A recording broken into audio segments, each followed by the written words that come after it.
Capitalism, huh? Can't live with it, can't live without it. What is it, my ex-wife? No, mostly because she doesn't exist. And sadly, capitalism does.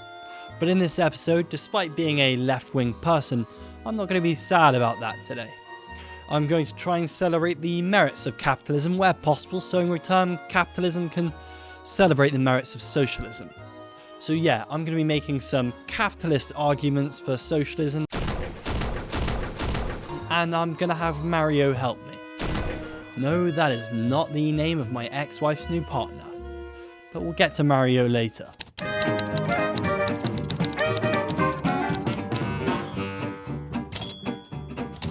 Perhaps you're one of those people who thinks the idea of right and left were just created to divide society, so the people at the top can rule over.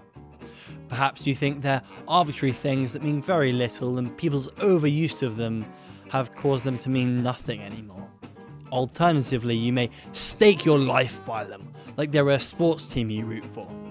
Maybe you think that left wing just means Labour and right wing just means Tories. Even if those parties change, the terms will remain labelled to those parties. That is incorrect. The terms do actually have real and fixed meanings, so as a party changes its policies, that will move them on the slider rather than the slider contorting itself to remain fixed on the party. The terms right and left politically come from the French Parliament in 1789 during the French Revolution against the monarchy.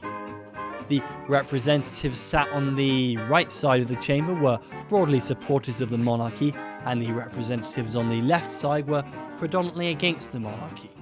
This evolved by the end of the revolution to being innovators or progressives on the left wanting to change the previous system to one with more equally distributed power, in opposition to those on the right of the chamber who wanted to conserve and maintain the previous power structures and the hierarchies of nobility and class, etc. This is usually simplified to left-wing meaning more equal distribution of power and therefore wealth, and right-wing meaning more hierarchical distribution of power by conserving traditional power structures. Socialism has been called many things, including communism, which means to have a moneyless, classless, stateless society, or in other words, the world that John Lennon was singing about in the song Imagine. I tend to use socialism to broadly describe a midpoint between communism and our current society. Martin Luther King Jr. described it by saying call it democracy or call it democratic socialism, but there must be a better distribution of wealth for all of God's children. But that doesn't mean exactly equal distribution. It doesn't mean no CEOs or businesses are allowed. It just means you can actually support your family on a cleaner salary, for example. A more precise ground many socialists tend to agree on is called democratic socialism, which means a regulated market to ensure it remains good for the consumer, as well as properly funded, publicly owned essential services like our NHS, and how our energy, rail and mail used to be back when they were publicly owned. Does that still sound scary to you? Does it sound like it'll kill your entrepreneurial ability to set up that glow-in-the-dark horse dyeing company that you always wanted to? The right-wing ideas of hierarchy are deeply entwined with the concepts of business, capitalism and entrepreneurship. This is why I wanted to turn this idea on its head by looking at capitalism and entrepreneurship through the lens of socialism. Basically, I'm trying to say, regulation good for capitalism.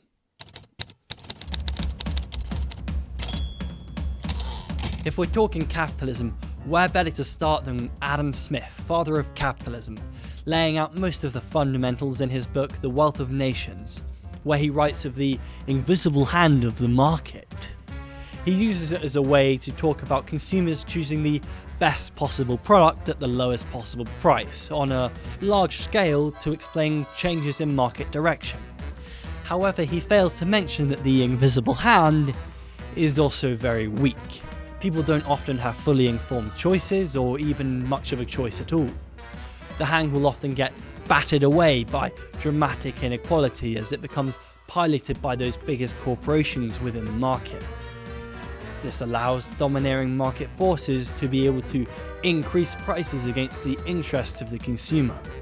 Those giant corporations essentially took their billions to buy a giant metal baseball bat and beat the shit out of the Invisible Hand. From this, we can conclude that the Invisible Hand is also a very weak one, that is only powerful in a truly competitive marketplace. But what do I mean by competitive? I assume most people watching this have likely played Mario Kart at some point. It's a really fun game. I used to be pretty bad at it before uni though, but my mates and I got into it and I became kinda decent. Occasional first place, fair few second places, dramatic improvement from where I used to be. The thing is, even when I was in last place, I'd still actually finish and not be way behind the cohort. It felt pretty competitive when I was playing that, but it still let the best players win, as they should. The game doesn't do that by accident.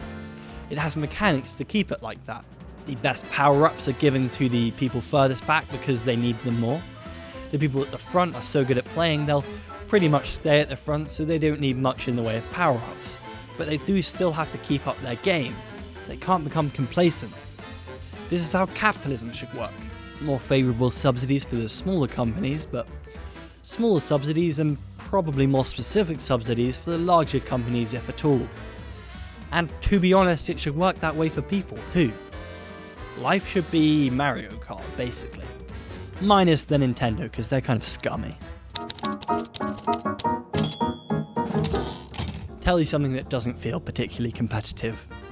The last third of a Monopoly game, where one or two players own most of the properties and have a fuckload of hotels, and you're not one of those two players at the top, so you are progressively bled to death, unable to do anything about it short of self-sabotaging so you can at least leave to go get a drink.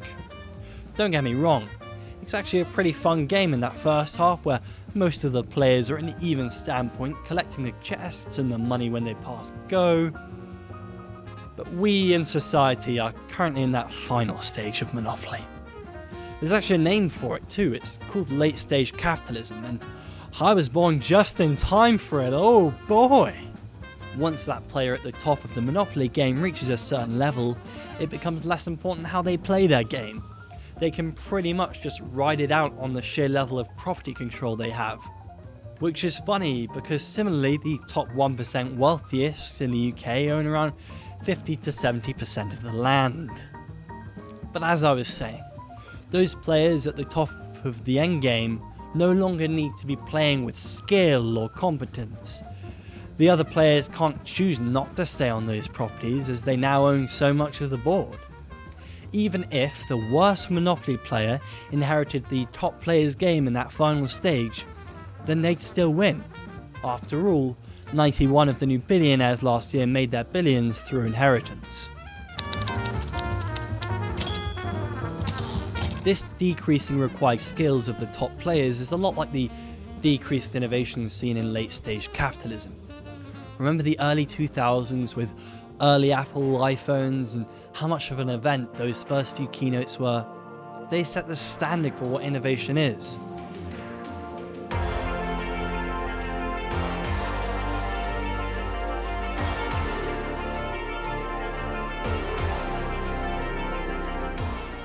This was the case for so many different companies in the post-war period until the early 2010s. But since then it tends to be marginal upgrades to everything. They take over so much of the market they no longer need to innovate to stay ahead, they just need to make sure people stay hooked. They're really more of a drug dealer than an innovator at that point. There's a lot of speculation that Apple purposefully hold off on certain developments to ensure they can still add one or two new things to their phones the following year. Then things that could be innovation, like dramatic improvements to battery life, are reserved for higher spec phones like the Pro Max Plus XL Ultra to justify the higher price tag over the standard edition.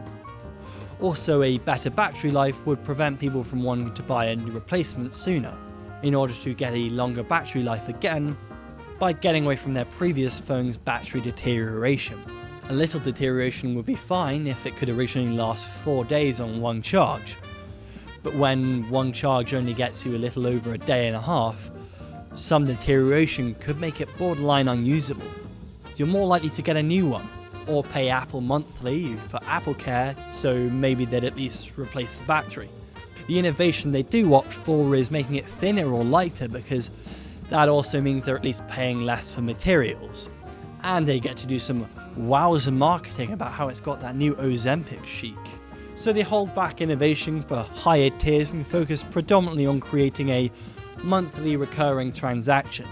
They like creating recurring transactions because it makes their numbers more predictable, as they don't have to rely entirely on sales.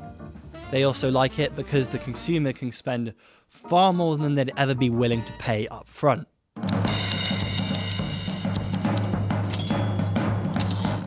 This is where we arrive at the shittening. This is a term coined by Cory Doctorow and led to his book Shittification, which I'd like to expand on in a future episode. But in broad strokes, it's when products or services start off really interesting and new and innovative, then begin to, by any means necessary, hook you in. So it becomes difficult to leave as they proceed to degrade their products and services and often increase their prices. They're a Venus flytrap for humans, and we are simply a moth to a flame. It's like one of those relationships where things turn sour because the other person has realised they can use methods of gaslighting and punishment and reward and FOMO and laziness and bureaucracy and a whole host of other techniques to keep you locked into it. And I thought my ex-wife was bad. Many of the largest corporations have a well-versed route to shittification, even if you're paying for a product instead of a service. They will find a way to tie you into monthly payments related to your product because they're an established brand name in that sector. Think Apple setting up Apple Care insurance, or Tesla with Tesla insurance too. To be honest, a lot of them just do it with insurance. If it's a non-physical product like a software, that becomes even easier to convince the consumer to pay monthly, as they never even had a physical thing. So these corporations can always threaten to take it away like old school mafia racketeering. Nice video, photo and PDF editing software you got there. Would be a real shame if something were to happen to it. Fuck! I personally had an experience with it when I got my new laptop a couple of years ago, which came with free OneDrive space that it would autosave all my documents to, even though the laptop had oodles of space. Naturally, that OneDrive became full, and anytime I saved things, it would come up with alerts or warnings. My files all started to get red crosses and exclamation marks. I think I was working on an assignment when it stopped letting me edit it entirely, because it was partly saved to my OneDrive, but over my free limit. In the end, I just had to get a subscription to actually use my files normally, that could have just been saved to my fucking laptop. Often shittification is synonymous with social media, as the trap is the FOMO and the socializing itself and the community. The shittening then comes with the ad frequency, increasingly useless but frequent notifications, short-term serotonin boosts, and gradual copying of homework by corporations until all the apps become nearly identical in features. For example, I specifically liked Instagram over TikTok because it didn't need to keep you locked into this continuous flow of content which defaults to playing on repeat. On Instagram you could really enjoy those black blocks which broke up the posts, able to scroll at your own pace. Since the boom of TikTok though, they have been morphing Instagram into it, promoting Reels far more often so creators begin to post even regular photos as Reels. Recently, mine has updated so the search area will only show me the things I click on in Reels form. No more black blocks to separate things. My view becomes literally locked in place as default, which is right where they want us. Locked in.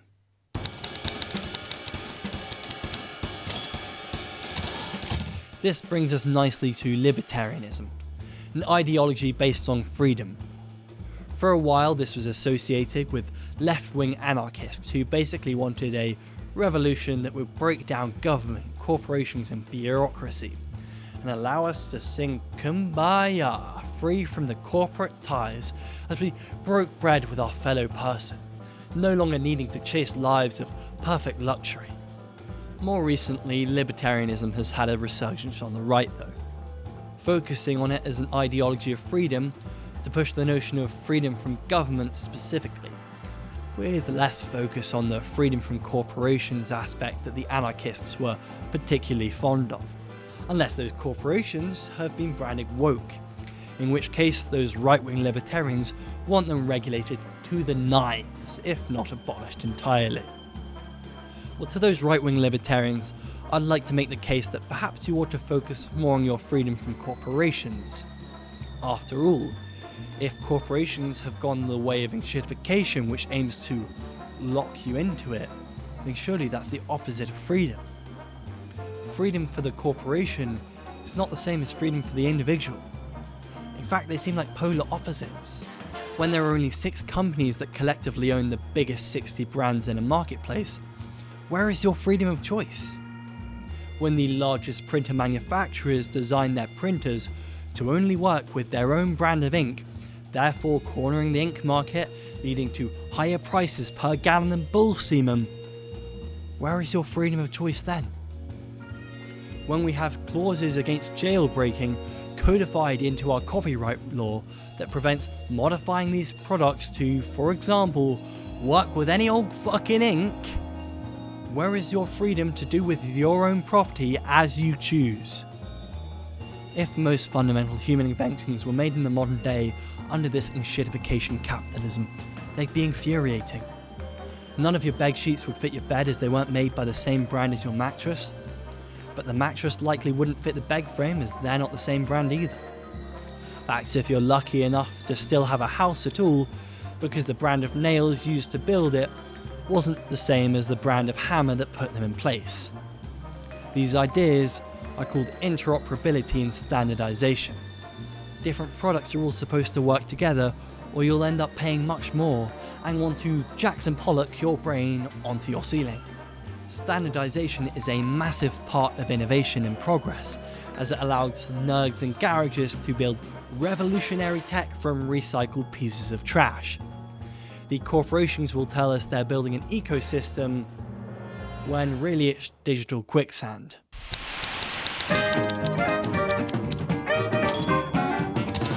Another freedom that corporations are eating away at is our freedom of speech or freedom of expression. As much as I don't love his recent direction, Ricky Gervais has a useful analogy for social media in his stand-up special Humanity. He says about how silly it is when people comment on jokes he's posted, saying they're offended. He says the joke obviously isn't meant for them then, and compares it to seeing a flyer for guitar lessons in your town square, and calling the number on it to tell them angrily, "I didn't want guitar lessons." I like this comparison between social media and the town square. The only thing to regulate your speech in the town square is anti-harassment laws, which seems fair enough. But the giant corporations that own social media platforms have their own rules too. On Twitter, for example, if you were to criticize Elon Musk, your posts are likely to be deleted or shadow banned, as if you were simply placing your flyers in a field instead of the town square. Imagine if the town council cracked down on people criticizing them in the town square. The whole idea of algorithms promoting and demanding your speech based on an arbitrary set of rules made by them. This whole situation has been made dramatically worse since the purchase of American TikTok. Posts from massive accounts with large followings criticizing the US government often now get 0 views, and on many socials posting about a literal genocide in Palestine, for example, will get you shadow banned from a platform. Then you look to advertisers. Let's look at Google in this example, promoting adverts for the Israeli occupation forces, the people literally carrying out the genocide. We wouldn't have let the Nazis into our town square to put up a poster declaring they're actually pretty cool guys and that you should support them. Not only that, but if you're an entrepreneurial, pull yourself up by the bootstraps business person YouTube creator, part of your income would be AdSense. And we're going to talk a bit quieter for this bit in case they hear us. There are loads of these YouTube creators, many of which garner more views than terrestrial TV. Entire jobs which are essentially setting up a soapbox in a market square like a busker, except there is now some guy in a suit sitting beside your guitar case taking 55p of every pound you make. A platform that already makes billions, taking over half of your earnings. Worse than even the top tax rate, but at least in the government's case, they are actually in debt rather than billions in profit.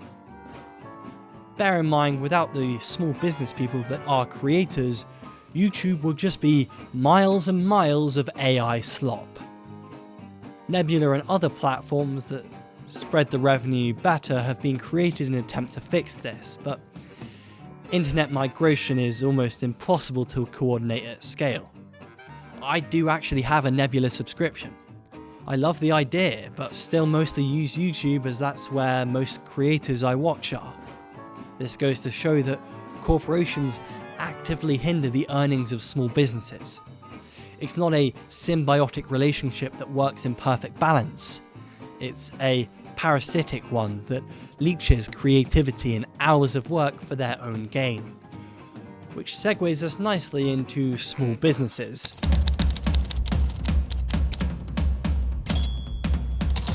Freedom of corporations to do as they please is not only in opposition to personal freedoms, it's also in opposition to the small business owner. Let's continue with that market square analogy, and let's look around at the shops in the market square. I see a Greggs, a few big name banks, a McDonald's, Next, River Island, Sainsbury's. Very few small businesses anymore. Most of them can rarely afford the overheads of a physical shop, so many small businesses you'll find are now on Amazon or sometimes Etsy as their virtual market square. With Prime delivery, brand loyalty, ease of trust for customers, just like the YouTube creator small business, Amazon kind of has them over a barrel, to the point they could demand almost anything of these small businesses on Amazon, and they're forced to accept it. You do, for example, have to pay extra to be listed on Prime, but even underneath this, the algorithm of what Amazon chooses to recommend is a whole other layer of complexity. Perhaps the closest equivalent in the high street days was the weather being a factor on how many sales you'd get in a day. Except in this case, everyone is forced to attempt voodoo rituals to the Amazon gods in an attempt to boost their listing. That's if Amazon hasn't already seen your listing doing pretty well and made a near exact copy under one of their brand names like Amazon Basics, undercut you on price by £1 or £2 and boosted your listing from the top, replacing it with their own. The competition in this kind of market forces a business to do the best they possibly can, but simultaneously they must remain under the radar and not sell too much for fear of Amazon taking that spot for themselves and likely raising their prices again once the small business has been pushed out entirely. It feels a little like peasants or even perhaps small traders of feudal kingdoms needing to impress the monarchs of their region, hoping to stay in favour for fear of retaliation. Another example from a different type of small business is farmers in America. John Deere are currently facing a monopoly lawsuit for system locking their tractors from farmers where there is a fault, preventing farmers from fixing it themselves.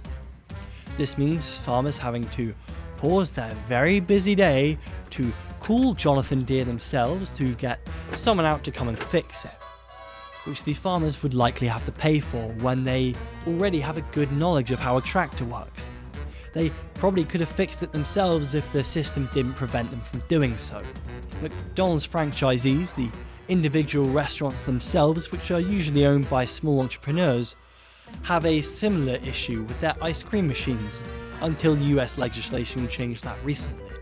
Fortunately in the UK we're still under EU repair and maintenance information regulations, which prevents the type of thing happening in the US by forcing John Deere and McDonald's ice cream manufacturer to give appropriate information for repairs and maintenance. This is a prime example of how in many cases increased legislation on specifically the largest corporations can be massively beneficial to these small businesses that are locked into swimming in their wake, which is therefore beneficial to the consumer as it maintains, say it with me now, competition. The whole point of Adam Smith's ideas around capitalism is for it to benefit the consumer with its invisible hand allowing consumer choice to be what drives the economy. But when these systems get locked into place, often the consumer, which includes small businesses, don't get to have a real choice to go for the best option, which is what drives the invisible hand of the market. The loss of real choice is fundamentally what's created this late-stage capitalism. To put it simply, let's imagine our economy marketplace as a dessert with varying ingredients. Maybe it's a spotted dick. And if you know anything about baking, we need to keep the ratio of our ingredients just right or it'll be ruined. Maybe in our spotted dick, we have way too much dick. How are we supposed to taste all the lovely spots if it's just caked to the brim in dicks? And now we have dick all up in our mouths with no spots to be seen for miles around. And that's where we are now in capitalism, with dick all up in our mouths.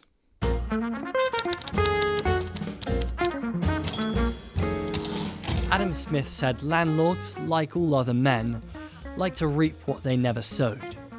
He essentially thought too much landlordism isn't good for an economy because it doesn't provide value and decreases productivity. After all, that is cost that could have gone to labourers on the land to create something of real value. Our whole economy, however, has been turned into landlords renting out their products in one form or another and locking us into this renting. There's a name for this, it's rentier capitalism. It's the capitalism that would have made Adam Smith fuming. He saw the landlording of his time as ultimately necessary at the scale it was, but not a good thing to the real producers of capitalism. But now we have to rent our spot on YouTube from Google through 55% of our AdSense. We rent our places on the Amazon listings. We rent our documents and photos from the OneDrive or the iCloud. We rent our right to have our products fixed. We rent our porno subscriptions and our printers to print our porno hard copies because it's always good to have backups. They reap what they never sowed. Meanwhile, Adam Smith rolls in his grave. Unless he was cremated, in which case he rolls in the wind in an urn or something. The corporations were able to force us into rentier capitalism because they made us reliant on them by killing or buying any smaller business that was really a threat to them. The most successful innovation that Google has done since the search engine was bought from other people. Google, a company that literally changed their motto from the original "Don't be evil." They know what they're doing is fucked, but they're making too much money to care. The freedom for these corporations being allowed to do this in shittification is directly reducing our personal freedoms as we become reliant on them, like peasants reliant on their feudal lords. That's even true for small businesses' relationship to them. America understood that corporations being too large was a bad thing in 1911, when they broke up Rockefeller's Standard Oil into 39 different companies, but we seem to have forgotten that somewhere along the way. It was broken up when it became worth 6% of the US stock market. Google now represents 5.6%, Meta 2.5%, Amazon 3.5%, Apple 6%. Now, imagine for a second if these companies didn't compete with each other as much as they liked us to believe, and instead chose to divide the market among themselves like the Pope dividing the New World. That is a level of control worth 17.6% of the US stock market. In 1911, they broke 6% into 39 pieces. That's 0.15% apiece. I think we do some cutting. On a more positive note, I just wanted to say I love small businesses. Small businesses is what capitalism should be doing. It makes competition like crazy. Competition go brrr with small business. And medium business is alright depending on the sector it's in, but too much hold over patent or IP for too long will breed into mega corporations. Lots of smaller businesses means the wealth is more evenly distributed in the top layer. It also flattens the worker to CEO hierarchy. The CEO can't add as many layers to stop the lowest workers from voicing their opinions and advice to them. It also provides fertile ground for colleague friendships between different levels of co-workers, including the CEO. The owner will not want to punish or underpay workers that are real people to them, unlike the vast distances in management between the Starbucks CEO and the baristas who are underpaid and treated like shit. The same goes for Amazon and Jeffrey Bezos. And don't get me wrong, owning a small or medium-sized business can get you pretty wealthy, like buying a yacht or private jet kind of wealthy, but just maybe not so wealthy that you could purchase a few countries during a night of heavy MDMA use. Not looking at anyone in particular. I'm also a big fan of business subsidies, but just more so for small businesses. Any big business is already such a domineering market force that they shouldn't be needing any Mario power-ups to keep them on top. But small business does need it to keep them from bottoming out and to encourage new entrepreneurs to start up in particular sectors. So yeah, that's why you should be a socialist if you like capitalism and entrepreneurship. But anyways, that's all we've got time for in this one. Bit on the longer side this week because there was a lot of ground to cover and I'm no good at cutting down these scripts. Be sure to leave a like and subscribe if you enjoyed the video. I've been working on this for ages, so I'd really appreciate any support, and if you've got any feedback or stuff you'd learn, be sure to leave a comment. Also, big ups to Cory Doctorow and his book Enshittification. He's been doing the media rounds for it recently, so go check it out.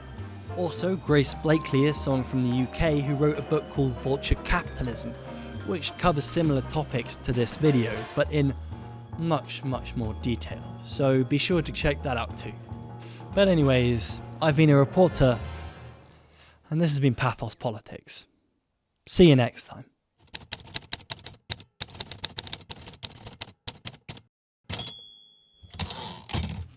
Nice!